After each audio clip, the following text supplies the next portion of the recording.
Imagine finding out your husband is cheating on you at your own son's birthday party, not through a rumor, but by accidentally catching it on camera while rewatching the home videos. That's the exact moment Sandy's world shattered, and it's where our story begins. Sandy is 40, a dedicated mom, and suddenly she's a single woman starting from zero. She packs up her kids and moves to the chaotic, neon-lit streets of New York City, determined to prove that her life isn't over just because her marriage is. But she never expected that her fresh start would involve a 25-year-old guy named Adam who was about to turn her world upside down in ways she couldn't imagine. Sandy's first mission in the Big Apple is finding a job. She walks into an interview for a data entry position, and you can practically see the manager's eyes roll. He sees a housewife who probably doesn't know a keyboard from a cutting board. But Sandy isn't just any housewife. She's sharp, tech-savvy, and shuts him down by crushing the technical tests. She gets the job, but now she has a bigger problem. She needs a place to live and someone to watch her kids while she rebuilds her career. Enter Adam. He's young, a bit lost himself after a messy divorce from a woman who basically used him for a green card, and he's working at a local cafe.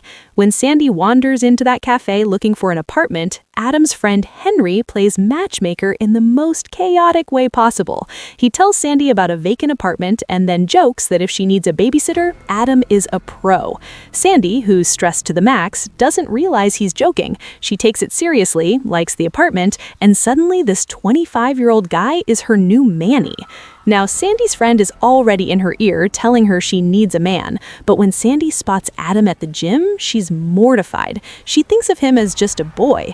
However, life has a funny way of forcing people together. Sandy eventually works up the nerve to ask him to watch the kids on a Thursday night so she can go on a blind date. Her kids are typical. They give her a hard time about dating, but Adam steps in with a natural charm that wins them over. That first date, it's a total disaster. The guy is rude, handsy, and frankly, a bit of a creep. Sandy ends up fleeing the date and running home in tears. When she gets back to the apartment, Adam is there. Seeing her so vulnerable, he doesn't judge. When Sandy admits she can't even pay him for the night yet, Adam looks her in the eye and says something that hits deep. "Don't worry, we're family." It's a small moment, but the spark is officially lit.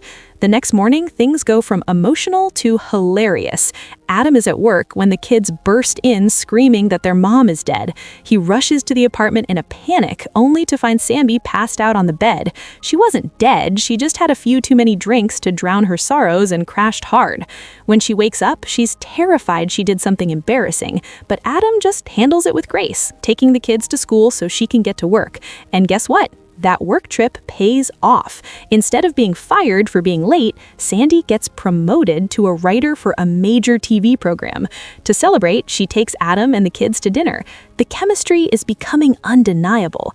Adam tells her he believes she'll be the face of the show one day, but there's a shadow over them, Adam's parents. They aren't thrilled that their college grad is essentially a full-time nanny for a 40-year-old divorcee. Adam defends her, though, telling them she's a good person who needs help. But as they spend more time together, help turns into heartache and heat. Sandy's friends keep reminding her of the 15-year age gap, but Adam makes her feel like herself for the first time in decades. But reality has a way of crashing the party. During the date, they run into a high-powered recruiter who offers Adam a real job.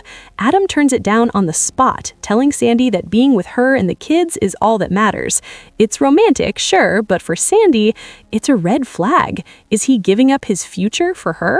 The drama ramps up when Sandy's ex-husband shows up unannounced. He's judgmental and toxic, blaming Adam for corrupting the kids.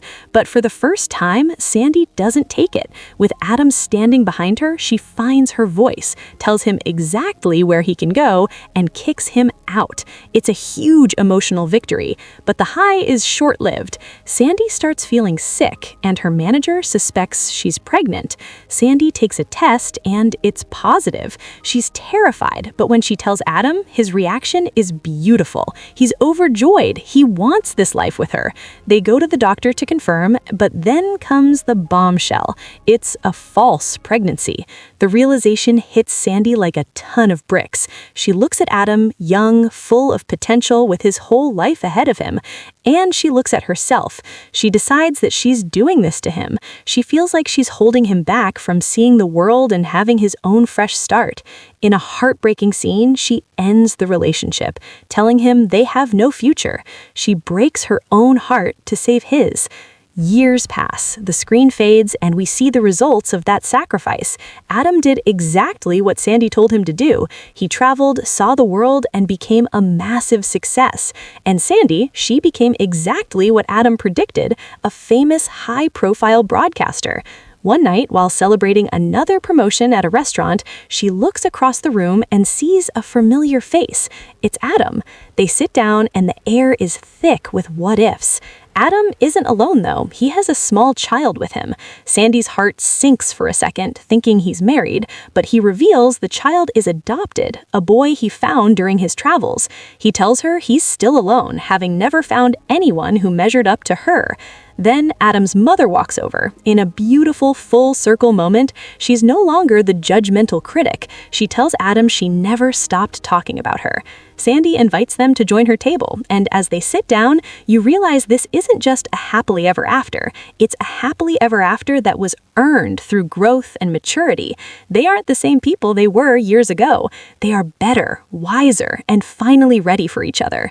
It's a powerful reminder that sometimes you have to let someone go so they can come back to you as the person they were meant to be. But it makes you think, was Sandy right to break his heart all those years ago? Or did they just waste years of happiness because of a number on a birth certificate? If you were in Sandy's shoes, would you have pushed him away to save him, or would you have stayed and figured it out together?